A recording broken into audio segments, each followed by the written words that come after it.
Laura Wetmore is joining us. And I know you guys all know Laura as she is on your board of directors and has been a great resource to me as I've been with PG&E since March 15th. I can't ask for a better partner in Laura, so she's going to join me in presenting.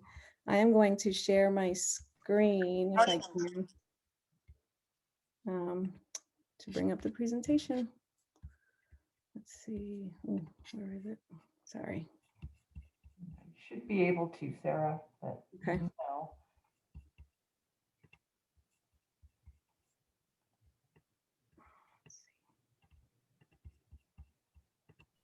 There we go.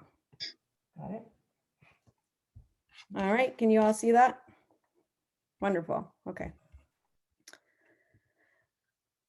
All right, so thanks for inviting us here to discuss our community wildfire safety program. Today, we're going to just talk about what we're doing to reduce the threat of wildfires and the opportunities for us to work together to improve our public safety power shutoff system, which has improved significantly over the last few years.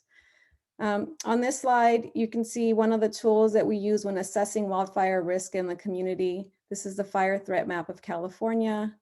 We get this data from the CPUC and CAL FIRE and the U.S. Forest Service, and it helps us plan for potential wildfire and focus our prevention efforts. So you'll see in this map, the city of Livermore here, which fortunately, there are not lots of high fire threat areas in Livermore. And you can see throughout the map where those high tier 2 and tier 3 extreme fire levels are. So as we look at these maps, you can see what the high fire threat for your area is. And if you want to look more deeply into this, you can find these maps at the CPUC website under their fire threat map section. I can't put this, oh, there we go. Okay, so if you see for Alameda County, so the amount of customers that we serve is over 632,000 customers in the county. We have over 2,000 miles of distribution lines. Distribution line miles in high fire threat districts are 347, and then our transmission line 744, and those in high fire threat districts are 169. So our community wildfire safety program has continued to evolve. I'm sure you guys remember in year one when we were sort of figuring out what we were doing, and we've come a long way since then. So our focus for our community wildfire safety program includes supporting customers and communities before, during, and after public safety wildfire shutoffs, meeting and exceeding state vegetation safety standards with our enhanced vegetation management program, continuing to build a safer and more resilient system by hardening lines and installing sectionalizing devices that help to reduce the size of public safety power shutoffs. Our sectionalizing program is pretty great because previously we had to cut off like entire sections of folks' power, even if their wind may not have been high or they weren't exactly in a high fire district, but if they had lines that went into their area, they had to be cut off. So we've been installing sectionalizing devices to make the areas that are being cut off smaller areas. We're also continuing to test and use new tools and technologies to pinpoint how best to prevent and respond to the risk of wildfires. So what's new in 2021? So in 2021, we're continuing to harden our electric grid and reduce wildfire risks. You can see here, we have had system hardening on 180 circuit miles. We have new weather stations. We have 300 weather stations that helps us track weather and predict when weather is going to come in if we do have to do public safety power shutoffs. Vegetation management on high risk lines and monitoring with new high definition cameras. We're also doing a lot better job at notifying our customers. We're doing customer notifications in 16 languages. There's a new address alert system to keep folks informed about any address. So you can sign up for your address to get public safety power shutoff notifications, but you can also sign up for the address of your kid's school, or if you have an elderly parent, and be notified of those addresses in terms of public safety power shutoffs as well.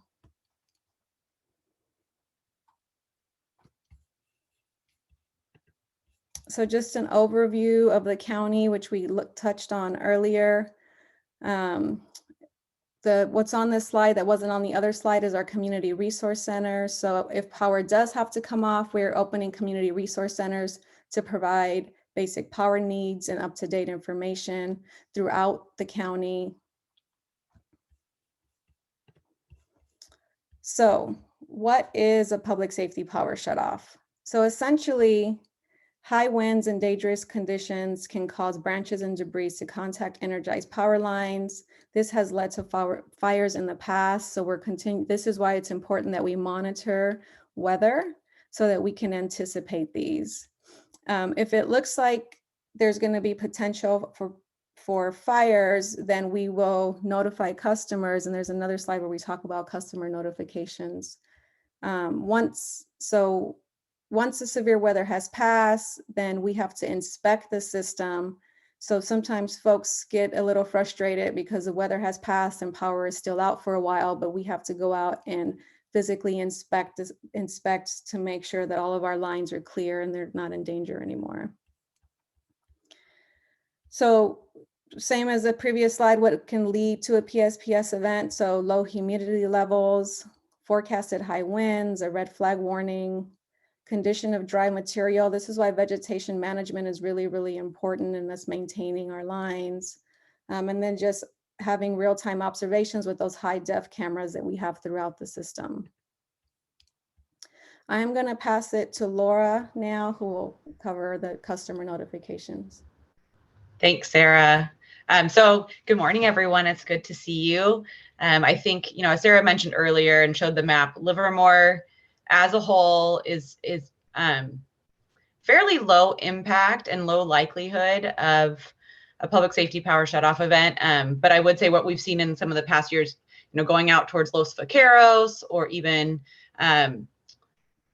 further out by going, towards Ruby Hill, some of the outer areas that, tend to either be county or the edges of the city are those places that do have lines that run through tier 2 and tier 3. So that's where we've tended to see some potential for public safety power shutoff. But I know this group that's here today is from all over the Tri-Valley and East Bay. So very, very possible that your businesses and homes may be in areas that could be impacted. So just want to share a little bit about what you would expect around notification. So, and I don't know if it was on a slide earlier, would recommend everyone. We've got all of our weather forecasts we put on our website, and any customer can sign up to get those daily weather alerts to let them know what we're forecasting for public safety power shutoff. We do a 7-day forecast where we share what we see as a likelihood for an event. So that's one way to kind of stay in the know and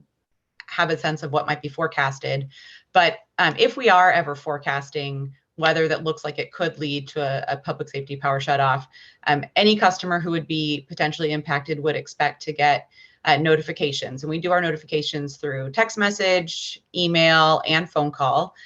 We start doing those notifications typically 2 days in advance, letting customers know, hey, this is a watch notification. We see weather coming. We see a potential for one of these events. We then, again, do 1 day ahead of the event. We would send another notification saying this still is looking like it's going to happen. We do another notification just before power is turned off, really that warning of this is happening. Be prepared, power is about to be turned off. And then during the event, you would expect at least one notification per day with updates on how the event is going. And then a final notification once power is restored. So, I think the call is for every customer as much as possible. Make sure you're checking your notification preferences with us. You don't have to sign up for it. If you've got an account with PG&E, you automatically are going to be receiving a notification, but we do want to make sure that we have the right contact information. So making sure that your text number, your email, anywhere you would like to get notified is set up properly on your account with PG&E. As Sarah mentioned, the address alerts are a new feature for 2021, really great improvement for being able to sign up for some of those locations that are not where you aren't the account holder, but you have an interest in learning, about potential events. Lot of feedback from customers that have helped us build this out. In terms of resources for customers, I think just a lot of, just so much has expanded in this area since we first started public safety power shutoff, gosh, 3 years ago. Primarily really partnerships with community-based organizations. And some of the different things that we look at when partnering with those organizations is really a heavy focus on any of our customers who are elderly or who may have accessibility needs. So we've expanded our partnerships to include over 250 community-based organizations.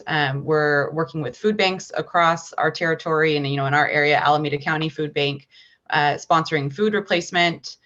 We have a partnership with the California Foundation for Independent Living Centers to support customers who have disabilities and may have some accessibility challenges. And for many of those customers, we're able to provide portable backup batteries. Also new this year, generator rebate program. So any customers who rely on well water, there is a rebate program for customers who would like to get a generator to support their well water pumping. Lots of improved information. Sarah mentioned this earlier. We're now offering any of our notifications in 16 languages, and customers can sign up for their language preference online as well. I'd say for our area, and I know it says planned, but we're in final stages with Open Heart Kitchen. They are our most local community-based organization that we're partnering with to support that food replacement program for customers who may be impacted by public safety power shutoff. And you all are so connected to different organizations. I would put the call out if there are other organizations that are either meal replacement or really any organization that you think could be a good partner during a shutoff event. Please feel free to reach out to me. We'd love to get more partners lined up to support the community if and when one of these emergency events happens. And with that, this is our final slide, and we want to leave time for questions. Really, the most important website I would direct anyone to is that pge.com/wildfire safety. We have everything there. I would say almost every day something new pops up there of a new resource.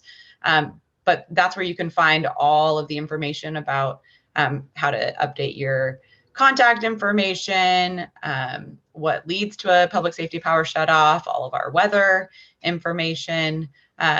Also new this year, we've got a website that we designed really specifically for kids K through 6th. So it's an online, it's almost like a video game. So kids can learn about emergency preparedness and how to be safe during an emergency. So really fun website, interactive games and puzzles that help kids learn about emergency preparedness. So I encourage you to share that with any of your little ones. And then Safety Action Center is for all ages. I would say kids can use the Safety Action Center, but for moms and dads and adults and everyone who's out there, really great tools and resources there for how to be more prepared. Not just for a public safety power shutoff event, but for a wildfire, earthquake, any sort of emergency. Lots of tools there about what should be in your emergency kit, how to create defensible space around your home, pretty much everything you'd need. And then also always backup power can be a really good resource for many customers where it makes sense. So we've got a website for that as well for customers who are interested in backup power, whether that's generators or even some sort of combination of solar and battery on their home. So with that, I know we shared a lot of information. Dawn, if it's okay, and we've got time for questions. I don't know if anyone has any questions.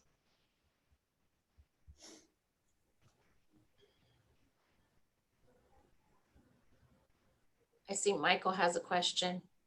I actually have one because I'm just curious because I came from the restaurant industry. Is there anything that PG&E is considering or doing to assist restaurants when the power goes out and you've got $40,000 worth of food in your walk-ins that's about to spoil and then it's off for a day or two? Is there anything that can be done through PG&E? Is that one of those options through the financing packages by chance? Currently it's not, but I think that's where we're trying to work so far in advance to let's look at a backup power solution, up it up, because really for any kind public safety power shutoffs, I think we're pretty fortunate in our area that they don't tend to go quite as long as way out in remote areas. And we've been really fortunate. For the last couple of years, we have seen a fair amount of damage to our lines after these weather events come through. But our crews have been pretty successful in getting power restored fairly quickly after the, the winds pass. Some of the remote areas, it's really challenging when we've got real bad damage and the time it can take. So especially targeting those areas, working with restaurants, working with schools, working with also, recognizing that you need power to be operating. And so how can we look in advance of an event to plan for some sort of backup generation or other resource that even when the power goes out, whether it's for a wildfire or public safety power shutoff or an earthquake, that you're not stuck in the dark. That's a good question. Yeah, I mean, the current programs don't do food replacement for restaurants. Maybe that's a future round. But for now, it's the upfront planning, trying to really encourage every customer, but particularly those sensitive businesses. What plan can they have in place to have a more resilient electricity supply in the event of an emergency?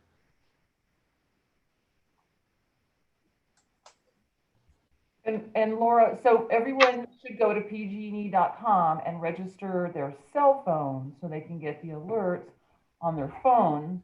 Yes. You get an email, but if the power's out or you're not at your desk checking your emails, you won't see the notification. So go. Yeah, so like I know for my home, and you can sign up as many people in your home. So I have, it's, me, my husband, I've got my cell phone, I've got my email, I've got my work phone. So I'm getting my phone calls, I'm getting my text messages, I'm getting emails. We can't miss it if it's forecasted. And also your business address. So you can. Yeah. And so, yeah, like my kids' preschool, I live in Livermore. I'm not in a high fire threat area. Very unlikely that my home would ever be impacted by public safety power shutoff. But my son's daycare is in an area that would very much, he's in Dublin at a preschool there. They're right in a tier 2 area. So I've signed up for alerts there. My mom is in a high fire threat area. So I've signed up for her house. I'm sure she loves me, I just want to know. I want to make sure she's safe, and it's a nice feature to be able to see for those, that you want to be able to make plans for in addition to your own home.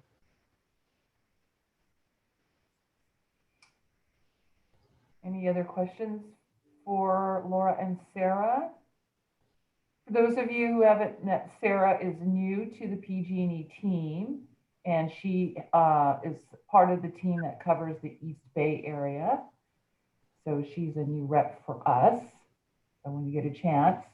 Sarah, did you put your email in here? I think we have. I'll put it in there. Okay. I was going to ask, can you send us your deck also to Dawn to put on our site? Thank you. Yes. And I will make a plug. So we, PG&E also does regional webinars for all customers. And so it's actually this Thursday night is our webinar for Alameda, Contra Costa, and San Mateo counties. So Sarah and I will both be on that Thursday evening. We record all those, we post them on our website. So really the target audience for that is just the broad residential market of those 3 counties. And so we'll be doing a very similar presentation, including some Q&A at the end. So if all that's on our website, we can I'll put a link here in the chat of where you can find information about that. But if you know people who are wanting kind of a similar presentation, it will be recorded. It'll be there on our website for download. And this is being recorded too, and it'll be posted on our website. And Sarah and Laura, any of those webinars that you have targeting the business community, please send ahead to us, and okay. we will promote on our media platforms. Great, thank you. And of course, feel free to reach out, any of you, anytime if you've got questions. We know this. I mean, I think we just feel like we've come a long way since 2018, but it's still a very new program, and we could not have made the improvements without the great feedback that so many of you've given. So thank you for being patient with us as we learn how to implement this program while keeping people safe. But we know we still can make it better. So appreciate the questions and the feedback. Okay. Thank you, PG&E. Thank you. Thanks so much. I would also say too, it's also good to get alerts as a community, because maybe there are ways that you you can help folks that are being hit hard by some of these situations, right? That's one thing we certainly learned from COVID was the community, fortunately, likes to step up. So, you know, and helping others that might need assistance. Okay, so this has been a weather morning. First Jeannie, now PG&E. We're gonna move to Mark. Mark, are you gonna talk to us about weather as well, or? We're going to talk about something completely different.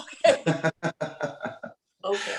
But I do want to have a shout out for Laura. I'll tell you, it's nice to have a face on PG&E. And if you have business issues, a lot of my clients that need power, Laura is the primary contact.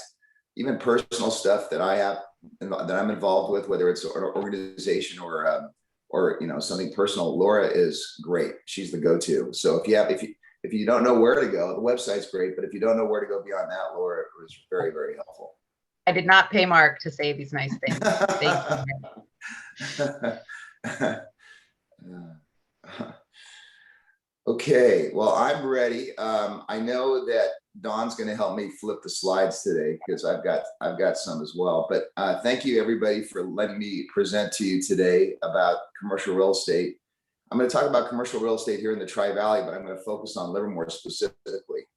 And we're going to cover retail, office, and industrial. The focus will be more industrial with some office and retail, but you'll see once we get into this presentation why Livermore is one of our strengths is our industrial market. So that being said, we can get right into it.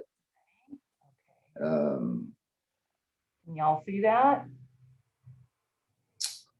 Okay, you can flip to the next slide. Okay. Oops, there. Okay, so again, we're also going to talk about what to expect in the future. This last year of the pandemic has been a difficult one for many segments of our industry. So we'll talk about that and talk about what the future holds. So yeah, we can go to the next slide. So why Livermore? Why does a company from outside our area consider Livermore, and what are some of our attributes? And I would say without a doubt that we are really strategically located. We're a bridge between the Greater Bay Area and some of the outlying areas in the Central Valley. You know, the Bay Area used to be known as anything east of the Altamont, but I'm sorry, anything west of the Altamont, but now it's really grown. And Sacramento and Modesto and the cities of Tracy, Lathrop, some of those cities are now considered the Greater Bay Area for a lot of our clients. And so Livermore is strategically located kind of in the middle of both of those markets. And that's been a real strength. The migration of a lot of business, especially I would say that businesses that are not technology related, or have any ties to the, Berkeley or Stanford, but a lot of traditional business and a lot of the business that has existed for years on the peninsula, the 880 corridor, and even the Tri-Valley are starting to migrate to the Central Valley just because of cost, the cost of land, the availability of industrial buildings, and labor. A lot of the workforce is migrating to the Central Valley, where housing is a lot less expensive. So we have a strategic situation here in the Tri-Valley and in Livermore specifically, where owners of companies continue to live where they've lived, whether that may be the Tri-Valley, or could even be Silicon Valley, or somewhere along the 880 corridor, and they will move their companies to Livermore because Livermore can attract labor from the Central Valley as well. So Livermore's become a real strategic location, both for owners as well as for labor. And a lot of the labor that's used to driving by Livermore or cutting through Livermore to go to places like the Silicon Valley or the 880 corridor would much prefer to stay, to stop in the Livermore market. So the movement of migration is definitely to our benefit. And you can hit the next slide. So just a little bit about the industrial and office markets. You look at this, you look at the top slide where we talk about the Class A office rental rates. And you can see from 2000 to 2020, there really hasn't been much change in rental rates, even with inflation and everything else. The market has been pretty soft, and that's primarily a sign that the suburban office market has been fairly weak market in the past 20 years. And that's just because the flight to urbanization. Now, there is some thought or talk about that changing with people continuing to move further out and not wanting to be in cities. But this has caused the Tri-Valley suburban market to be a fairly soft market. Currently, availability or vacancy, which includes vacant space and sublease space, is 22%. So that basically is over, 2 out of 10 buildings are empty or looking for tenants in the Tri-Valley office market. And the Tri-Valley office market is about 28 million square feet. Livermore is only 3 million square feet of the Tri-Valley market. So we're not really primarily an office market. And the reason for that is the 580-680 corridor is kind of a central location. And then, of course, BART has 2 stations there. But Livermore has always been a kind of a secondary office market. And our availability or vacancy is currently at an all-time high of 37%. Some of that is because a lot of the larger spaces that we have in our market, spaces like the Comcast campus where they have buildings for sublease, and the Vineyard Center, which is significantly vacant, are contributing to that. When you look at the industrial market, however, the industrial market is completely different. You can see that rents between 2000 and 2020 have almost doubled. And that market continues to grow through new construction. The total market for the industrial market in the Tri-Valley is 20 million square feet. Of that, Livermore has 60 million square feet of warehouse and light industrial. So, and then our vacancy rate in Livermore is 7.2%, which is considered very healthy.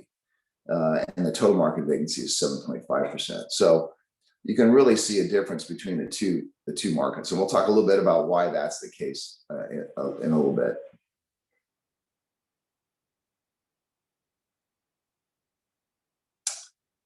Okay, so what happened during the pandemic? Well, initially everything was frozen and people weren't working and everything else. But after I would say about April, May, if you drove around a lot of our business parks in Livermore, you noticed that people were parking in front of their buildings and people were starting to come back already and working. A lot of that was considered essential business. So we saw distribution, logistics, manufacturing, construction, and then of course how the retail industry has changed significantly with companies like Amazon, and Amazon has a significant presence in Livermore as well. All of that contributed to the industrial market coming back, even though there was a drop off in 2020 from 2019. We were still able to lease up over 230,000 feet in a positive way. So our vacancy rates continue to stay fairly low. And again, we are by far the largest segment of the industrial market. And I think the pent-up demand that we're now seeing in industries like construction and manufacturing will continue to drive this demand in Livermore.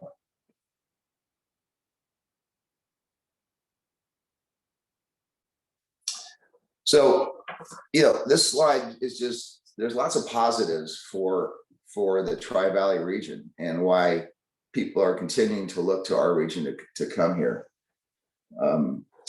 Whether it's relocation or expansion. And as a commercial real estate firm, we're working both with what we call organic growth, which is companies in our area just wanting to grow and expand. And then we're doing our best to recruit companies from outside the area to come to our area. And this just talks about some of the reasons why companies look here. There are significantly large blocks of space available here in our market. Companies like AT&T have given up a significant amount of space in our market. So places like Bishop Ranch, Hacienda, we talked about the Comcast building in Livermore. And then there's lots of new industrial construction going on as well. You can talk to Adam about this, but a lot of the building permits that have occurred for the commercial real estate market have been in the industrial marketplace, the manufacturing buildings and warehouse buildings. So the ability to take down large blocks of space in our market is a significant reason why companies are looking here. We also tend to be less expensive, certainly less expensive than Silicon Valley and the Peninsula and San Francisco, but even comparing some of our industrial rates to the 880 corridor, we are less expensive overall, even though our operating expenses are higher. Overall expenses are lower because our rents are lower. We talked a little bit about where the labor is coming from. The quality of life in the Tri-Valley, as many of you know, is really good.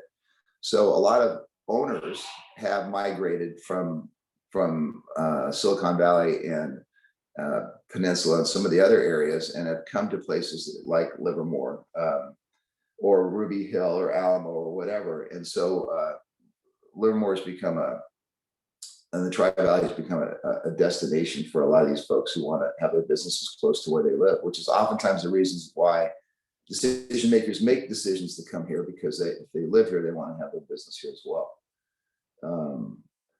It's a central location, so it's potentially the first commute stop for a lot of people. And if we can continue to be the first stop for businesses coming over the Altamont, that's a continued strength for us.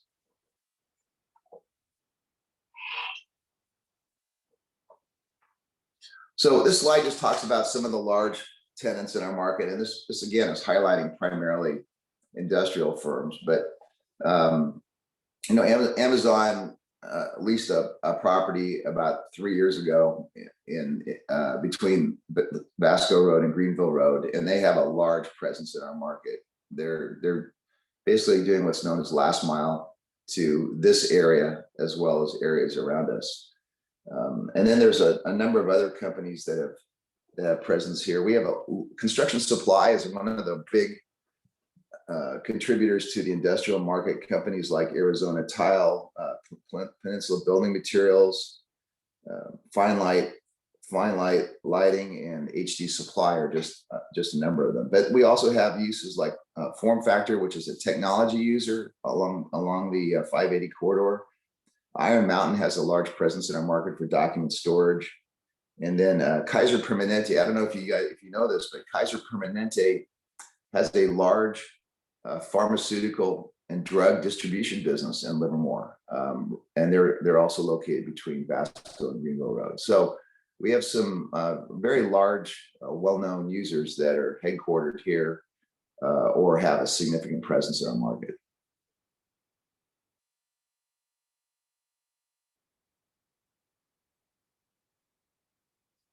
And now this is a list of some of the institutional property owners in the Livermore industrial market. And I'm not going to spend a lot of time here, but some of you are familiar with these users. You certainly recognize Prologis. Prologis has a significant presence in Livermore. They're the largest warehouse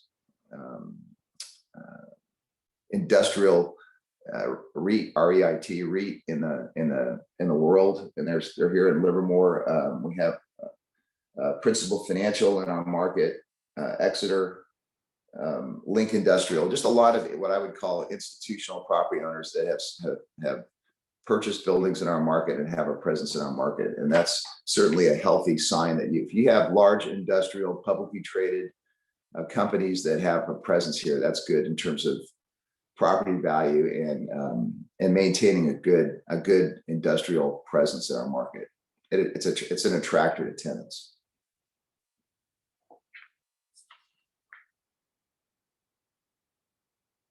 And then on the west side, pretty much the same thing. You're aware, I'm sure, that Gillig relocated a number of years ago from Hayward to Livermore. They own their building in West Livermore, and then there's a new developer, OMP, that's coming into our market that's going to be developing new industrial product on the west side, southwest side, and they're currently into the city working on entitlements in that process.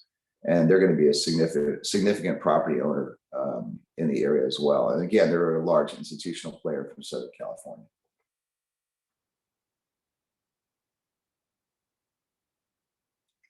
Okay, a little bit on office. So again, Livermore's office presence really developed during the dot-com boom in the early 2000s. Companies started developing their own office space, or developers came out and developed office space. There's some turnover going on in this market, which is healthy, in my opinion. You're probably familiar with the original factory outlet mall that was developed at Greenville and 580. It was a 200,000 square foot retail development that people thought they were going to put a factory outlet there, and then realized they were too close to the Stone Ridge Mall, and then they were too close to the one in Tracy. This is before the Livermore factory outlets that are so successful today. But anyways, that property owner ended up converting those into office during the dot-com boom.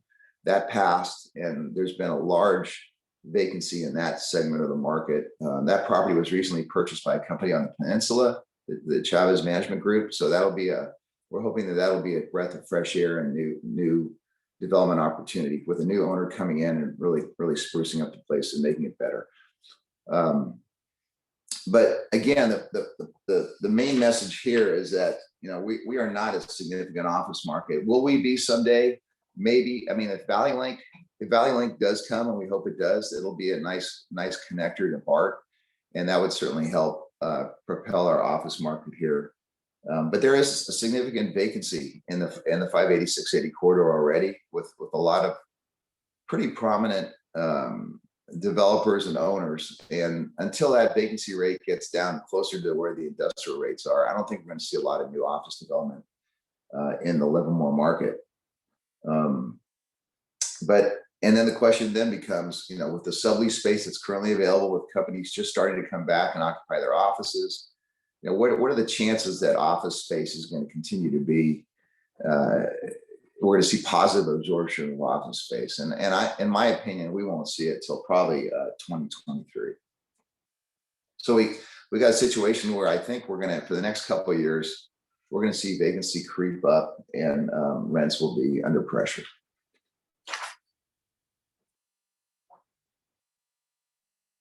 Okay, everybody's favorite subject is retail.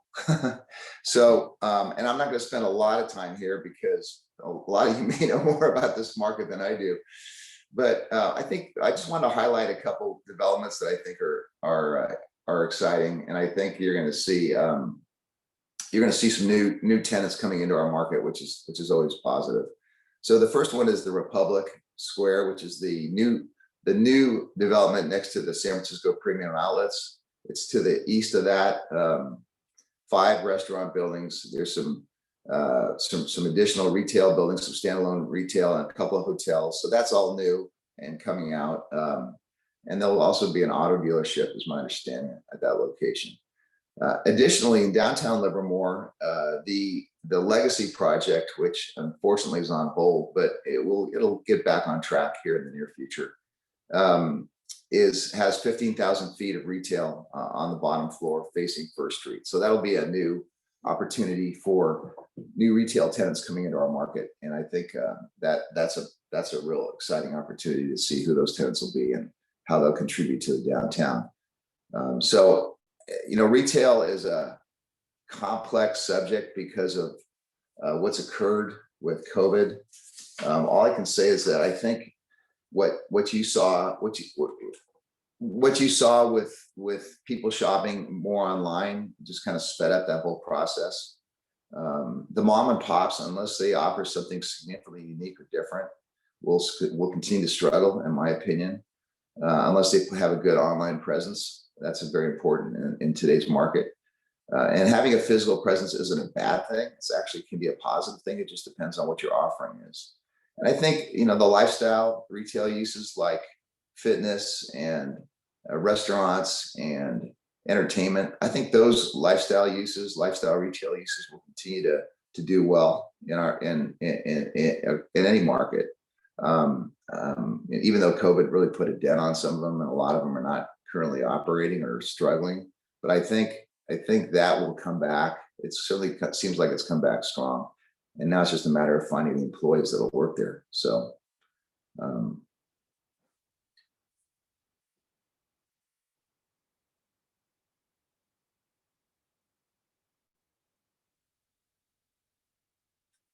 So I put this slide in here because I think it's important for everybody to recognize that we have a real strength in the Tri-Valley with life science companies. And I'm on the board of Innovation Tri-Valley. I know some of you are as well.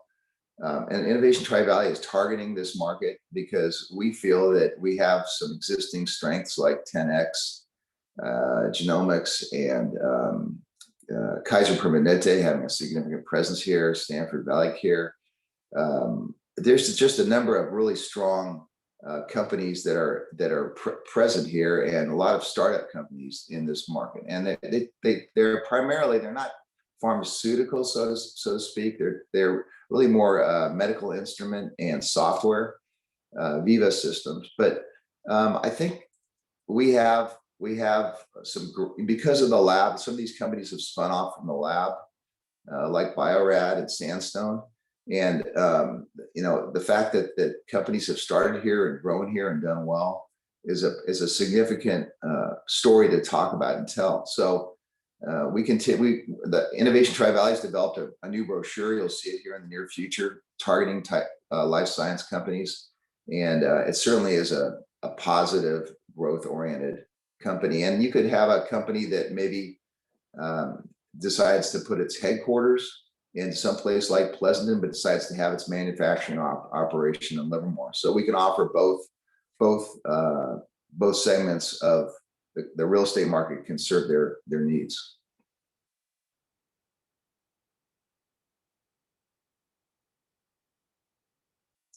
And here's just some quotes of some of the people from the companies as to why they decided to come to the Tri-Valley, what attracted them to the Tri-Valley.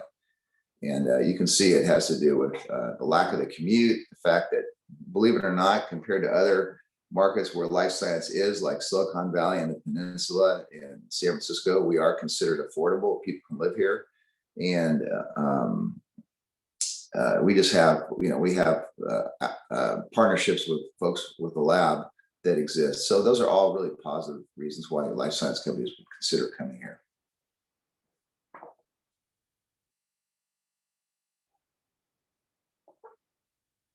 So on the road to recovery. So moving forward, what do we see in terms of the future? So again, I think industrial is not going to skip a beat. As long as there is this movement towards recovery, towards people shopping online, fulfillment, all that, and again, construction and manufacturing. All of this will continue to drive industrial. So I think, and again, given Livermore's presence and strength in that market, and these, by the way, these are not all, you say, well, distribution logistics, that's low paid jobs. Not necessarily. A lot of those companies are tied to like Lamb Research, for example, has a relationship with a company that is occupying a large warehouse building in Livermore, and Lamb's got a presence in Livermore as well, a white collar presence in Livermore, and they're working together towards fulfillment and towards manufacturing and assembly. So a lot of these jobs can be higher paying jobs, and so it's just the fact that we are industrial is not necessarily a negative. In fact, in a lot of ways, it's a positive, and it'll keep us strong as an economy here. Office, again, there's lots of Class A office space in Bishop Ranch and Hacienda. A lot of this space needs to be absorbed before we see more office development occur. And again, I don't see that happening probably until 2023. Retail will continue to have a presence and a growth here. I don't think we're going to see a lot of new development on the retail end in terms of centers like the Republic Center, but certainly the legacy project in downtown Livermore is a positive. Adding 15,000 feet there of retail is good.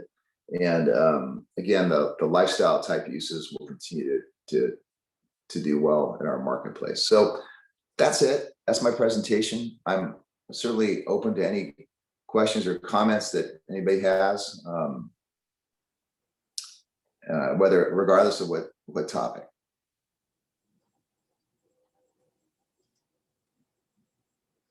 Looking at the group.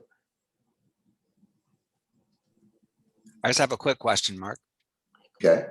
What auto dealership is looking to come in over there by the outlets? Do you know? I think it's Volvo. I think it's Volvo. Okay. You It's know, good tax revenue. Yeah, no, the Livermore Auto Mall has purchased land as well next to Target. You know, that land along the freeway where Target is. There's some freeway frontage land, and the Cavalli Group, which the current owner is going to Cavalli Auto Group is going to is in the process of selling their dealership, and a new player is coming into the market to purchase that entire dealership.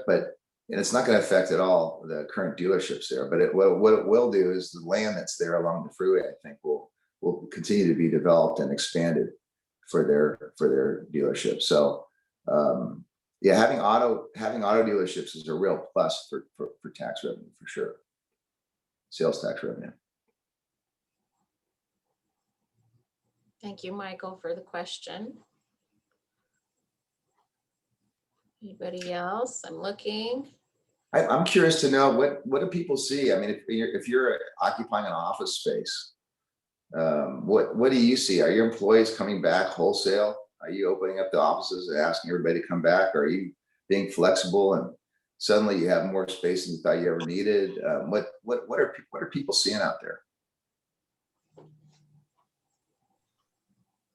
I'll start off with, we're pretty much working remotely, but we do have an office. We took over one of the buildings in the charter school behind Costco. But most of our employees are pretty much working remotely, but we do have an office space if we need it.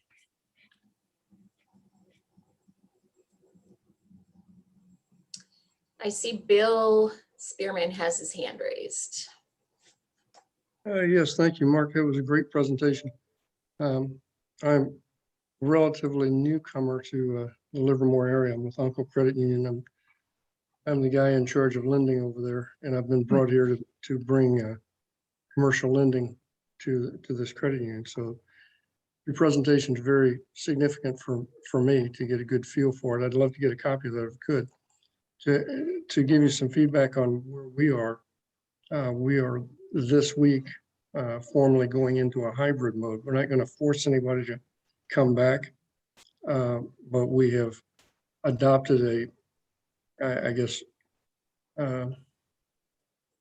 semi-volunteer basis of most of our people, instead of coming back full force, are going to come back a couple of days a week, and we're trying to dovetail that. You know, maybe I'll work Monday, Wednesday, and the Friday, and somebody else works Tuesday, Thursday.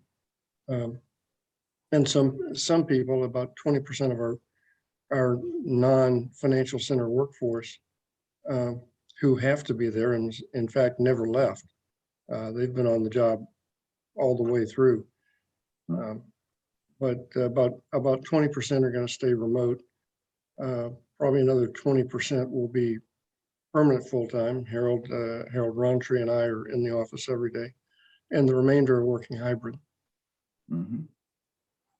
Yeah, very, very common. I think we're going to see that increasingly, a hybrid model. And as leases come up, companies will make that adjustment as far as what they actually need in square footage. Okay, great. So Mark, make sure you put your information in the chat in case people have or want to reach out to you or have additional questions. Thank you for the presentation.